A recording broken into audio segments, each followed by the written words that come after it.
Olá pessoal, tudo bem com vocês? A nossa aula de hoje é sobre equilíbrio térmico e a vida no planeta. O equilíbrio térmico da Terra é fundamental para a nossa existência, assim também como o das demais espécies. Sem a ocorrência desse fenômeno, a Terra não abrigaria condições necessárias para a manutenção da vida. Em razão de sua alta capacidade de refletir a luz que vem do Sol, através dos mares, oceanos, as nuvens, ela reflete parte dessa radiação que recebemos todos os dias. Enquanto o restante dessa radiação, ela penetra a nossa atmosfera e aquece o nosso planeta. A forma da Terra, os gases que compõem a atmosfera, os movimentos de rotação e translação realizados pela Terra, o equilíbrio térmico-dinâmico, todos esses contextos, eles influenciam diretamente no clima e na vida do nosso planeta. Na aula de hoje, nós iremos estudar sobre o equilíbrio termodinâmico ou equilíbrio térmico, que é a situação no qual dois corpos ou mais passam a apresentar a mesma temperatura após transferir calor. E por esse motivo, eles são capazes de regular de maneira muito eficiente a temperatura do nosso planeta. Ok? Então, nesta aula, nós iremos aprender como o nosso planeta ele realiza esse equilíbrio, desde as questões atmosféricas, desde a influência dos oceanos, mares, no resfriamento do nosso planeta, até a relação com os níveis tróficos de energia. Vamos lá? A atmosfera ela possibilita manter a temperatura da superfície da Terra parcialmente constante e protege o nosso planeta dos excessos dos raios solares. Essas características elas são essenciais para a manutenção da vida. Além disso, os seres vivos retiram do ar da troposfera o gás oxigênio para respirar e o gás carbônico para realizar a fotossíntese, no caso dos seres fotossintetizantes. E nessa camada da atmosfera ocorrem os fenômenos climáticos. Estes fenômenos estão relacionados diretamente com a forma que vivemos no nosso planeta e como ele influencia a vida de todos os indivíduos contidos aqui no nosso planeta. Então, parte da energia que chega parte da energia que chega até nós, vinda do Sol, por meio da radiação, ela é refletida e irradiada para o espaço. Outra parte não consegue escapar, pois é absorvida por certos gases da atmosfera, como o gás carbônico e o vapor de água. Esse efeito da atmosfera sobre a temperatura da Terra é chamado de efeito estufa, e é o fenômeno que mantém a temperatura média da Terra em cerca de 15 graus Celsius. O efeito estufa nada mais é do que um fenômeno natural que ocorre no nosso planeta. E ele tem a função de manter a temperatura média do nosso planeta. Por quê? Imagine você, se não existisse o efeito estufa na Terra, o que você acha que aconteceria com a temperatura do planeta? Ela iria aumentar ou ela iria diminuir? Na verdade, ela iria diminuir. Por quê? Porque na ausência do efeito estufa, o nosso planeta refletiria mais energia para o espaço. E é justamente esse efeito que faz com que a temperatura média do nosso planeta ela se mantenha. Se caso não houvesse o efeito estufa, a temperatura média do nosso planeta ela ficaria em torno de 18 graus negativos, ou seja, muito frio. Dessa forma, não existiria água na forma líquida no nosso planeta. Basicamente, a vida estaria comprometida. E se o efeito estufa na Terra fosse bem maior do que é hoje, o que aconteceria? a temperatura média do nosso planeta ela iria aumentar. Com o efeito estufa maior, a quantidade de energia retida pelo planeta aumentaria, provocando também um aumento da temperatura. A manutenção da temperatura média constante do planeta indica que a energia que entra na Terra por meio da radiação solar é aproximadamente equivalente à quantidade de energia que sai. Lembra que eu falei anteriormente que o nosso planeta, ele tanto reflete, ele recebe, ao mesmo tempo ele reflete energia. Então, a quantidade que ele recebe, em equivalência, ele fica aproximado, o tanto que sai desses raios solares também. Esse é um dos fatores que contribui para manter o equilíbrio térmico no planeta, certo? Então, o meio atmosférico, ao qual auxilia no processo de manutenção da temperatura do nosso planeta, ou seja, daquele equilíbrio termodinâmico, o efeito estufa é um dele. E esse equilíbrio faz com que o clima permaneça relativamente constante, o que proporciona condições que suportam a vida na Terra. Se modificar esse efeito estufa, nós observamos os dois lados. Se não existir, nosso planeta ele congela. Se modificar o que temos hoje, o nosso planeta ele vai ficar mais quente, criando um desequilíbrio no clima e fazendo com que a vida ela não fique viável também para diversas espécies, ok? O equilíbrio climático vem sendo ameaçado pelas queimadas de combustíveis fósseis, pelo desmatamento. Porque esses fatores eles vão intensificar o efeito estufa e provocam o aquecimento global e as mudanças climáticas.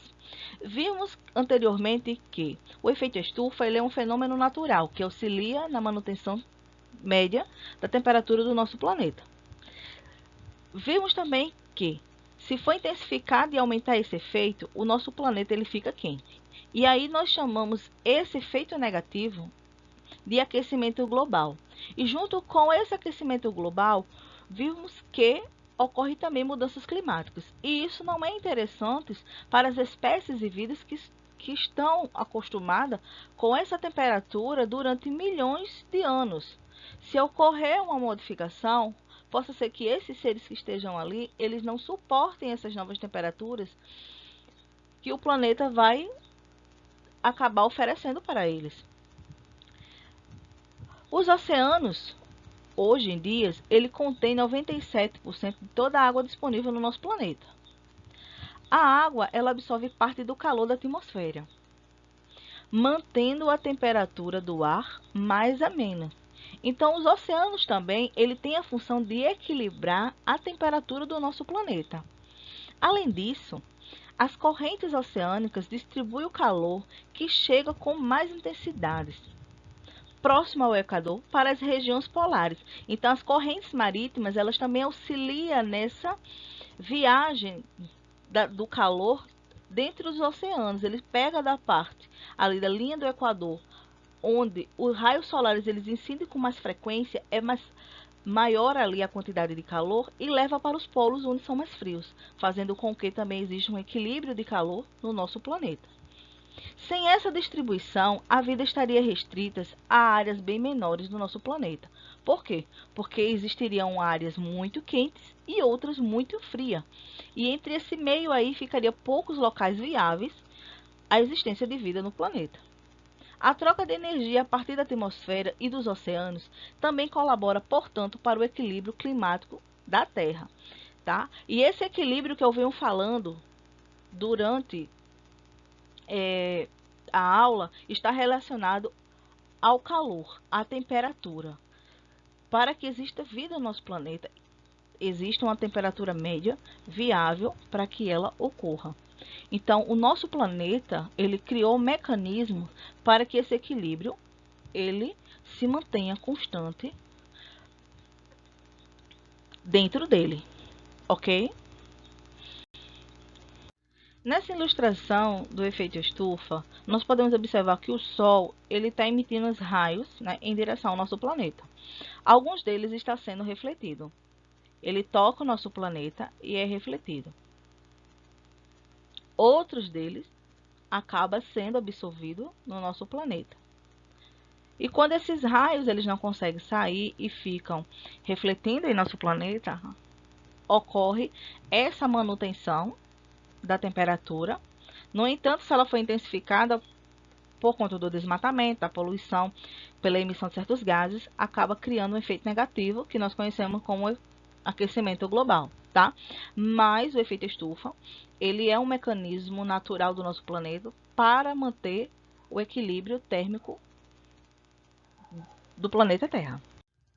Nessa imagem é para ilustrar como ocorre o movimento das correntes marítimas, ao qual ela tem a função também de controlar a temperatura do nosso planeta, onde ela pega as correntes marítimas de águas quentes, que são ali com maior incidência na linha do Equador, e caminha ela para os polos. O fluxo de energia dos seres vivos. A vida em nosso planeta depende do fluxo de energia de uma região para outra, ou de um ser vivo para o outro. Os seres vivos utilizam a energia direta ou indireta do Sol ao longo de um processo que chamamos de cadeia alimentar. As plantas e os outros organismos fotossintetizantes, ele absorvem a energia do Sol de forma direta, por meio da fotossíntese. E esses seres fotossintetizantes, eles produzem açúcares e substâncias orgânicas. E por ele produzir essas substâncias orgânicas, ou seja, essas reservas, eles são chamados de produtores. Assim como os outros animais e muitos outros não conseguem utilizar a energia diretamente do Sol. Mas essa energia é obtida de forma indireta, por meio do consumo de outros organismos. E os seres vivos que precisam ingerir outros seres para obter a energia, eles são chamados de consumidores. Então, aquele que produz a energia de forma direta, né, ele pega essa energia direta do Sol, ele produz algum tipo de reserva, eles são chamados de produtores. E aqueles que consomem outros seres para poder obter energia são chamados de consumidores. Aqueles que se alimentam dos produtores são chamados de consumidores primários. São aqueles que se alimentam diretamente dos produtores. Já aqueles outros indivíduos que consomem os consumidores primários são chamados de secundários, e aqueles que se alimentam no secundário, terciário e assim sucessivamente, tá? No ciclo da nossa cadeia alimentar, existem os níveis tróficos, e eles são realmente classificados por produtores, consumidores e decompositores.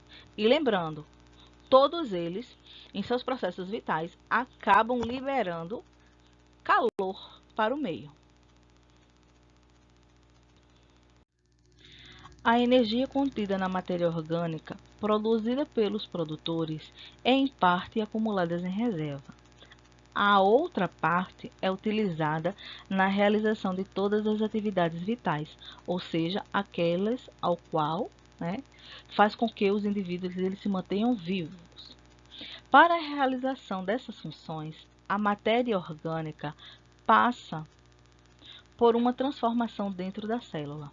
Nesse processo, parte da energia é utilizada para a síntese de outras substâncias orgânicas e parte é liberada do corpo sob a forma de calor. Assim, a quantidade de energia que o produtor deixa para o consumidor primário é menor do que a que ele produziu.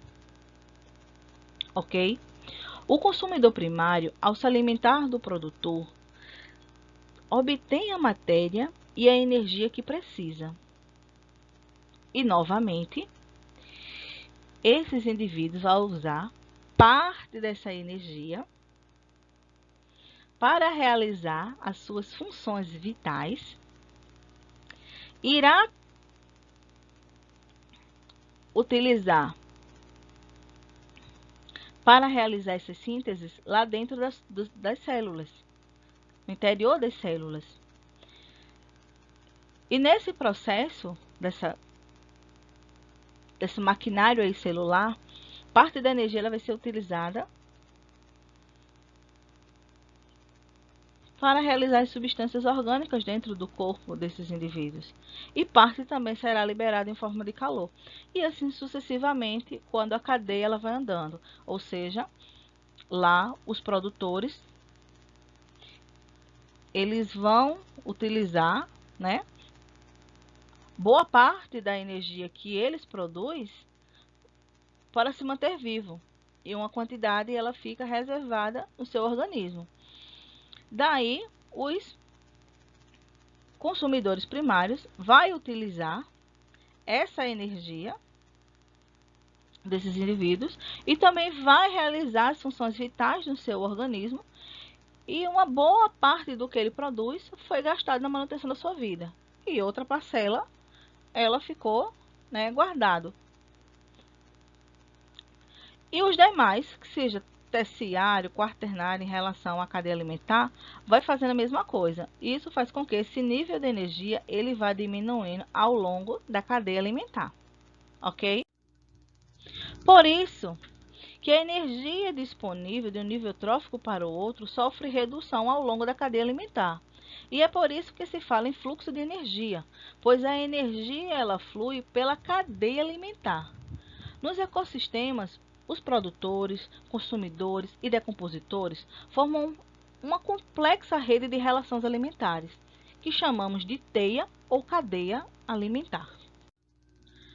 Os resíduos, ou seja, as excretas, as fezes e outros restos de substâncias orgânicas que são produzidos tanto pelos produtores, assim também como os consumidores, como os cadáveres, quando eles chegam a morrer, esses indivíduos, galhos, folhas soltas, entre outros tipos de substâncias orgânicas, eles vão sofrer a ação dos organismos chamados decompositores, representados por fungos e bactérias, que transformam essa matéria orgânica em substâncias que são lançadas no ambiente e ficam novamente disponíveis para serem utilizados pelos produtores.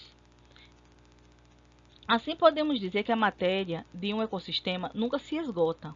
Ela está em permanente reciclagem. Os decompositores eles são muito importantes nesse processo de reciclagem, ou seja, na ciclagem do nosso planeta, porque ele vai pegar as excretas, os restos da matéria ali e vai transformar ela em partículas que os produtores eles possam novamente adquirir. E aí o ciclo volta a funcionar. Esse ciclo ele é contínuo, ele é permanente, ele não para. No caso da energia, porém, uma parte sai do corpo desses organismos e é transmitida ao ambiente em forma de calor e acaba sendo perdido ao longo da cadeia alimentar. Lembra que eu falei que durante a passagem, seja do produtor para o consumidor primário, secundário, terciário, essa energia, boa parte de que eles produzem, elas se perdem. Por quê? Porque esses indivíduos ele já utilizou uma parte para a manutenção da sua vida, outra para suas excretas e outros em forma de calor. Então, a quantidade de energia ela vai se reduzindo ao longo do caminho da cadeia alimentar. Por isso, o ecossistema precisa constantemente receber energia de fora, e nesse caso, energia solar.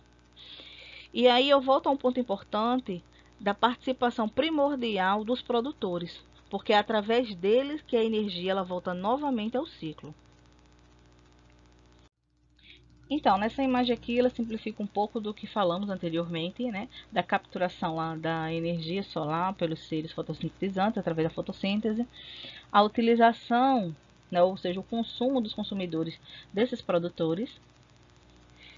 E no final do processo, existem os decompositores, que vai entrar em ação para ciclar os nutrientes, né? Ou seja, os restos de matéria orgânica, seja fezes, urina, galhos, folhas e etc., para que ocorra novamente esse processo, né, de retornar esses nutrientes novamente para o nosso planeta.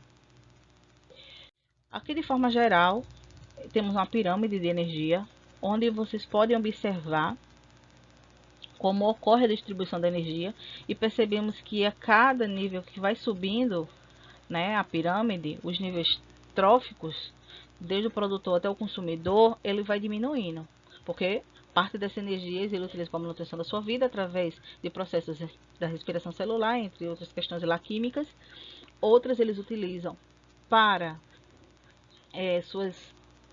suas excretas, né? E uma pequena parcela fica disponível, né, de reserva no seu corpo, que vai passar para o próximo nível trófico, ok? Então, pessoal, nós temos aqui um exemplo do gafanhoto e vamos ver como essa energia que esse indivíduo ele adquiriu, né, a partir do consumo dos produtores, como é distribuído para ele. 35% eles são utilizados na sua respiração celular, ou seja, na manutenção da sua vida. 50% sai em forma de excretas, ou seja, de fezes. E apenas 15% são retidos no seu corpo, ou seja, aquela reserva, onde ele vai passar, né, essa energia para o próximo nível trófico, caso ele seja consumido. Ok? Então, na aula de hoje, nós observamos como ocorre o equilíbrio termodinâmico, como o nosso planeta utiliza seus mecanismos naturais para organizar e equilibrar essa temperatura do planeta. Nós observamos também que é importante, né, a energia que recebemos do Sol e como essa energia ela circula no nosso planeta e aí tudo gera um equilíbrio.